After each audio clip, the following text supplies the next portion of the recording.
Audio Jungle.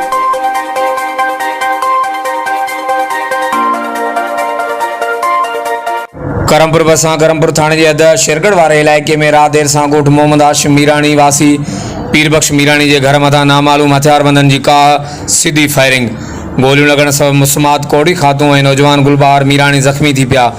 गोलियों मुतासिर घर के दरन ऐं दीवारन में भी लगियों। फायरिंग सबब इलाके में खौफ पकड़ी वियो। इतला ते करमपुर पुलिस वाक़े वारे हंध पहुंची हथियारबंदन मथा जवाबी फायरिंग कई।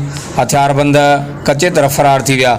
ॻोठाणा राब्तो करण ते ॿुधायो त 5 हथियारबंदन के पेरन जा निशान मिलिया आहिनि जेके पेरन जा निशान नापरकोट के कच्चे में गुम थी विया। ॻोठाणनि चयो त असां ग़रीब आहियूं, असांजी कंहिंसां दुश्मनी न आहे। 2 महीना अॻु बि असां मथां फायरिंग थी चुकी आहे। हुननि वसा वारनि खां वाक़े जो नोटिस वठण तहफ़ुज़ इंसाफ़ जी अपील पिणु कई।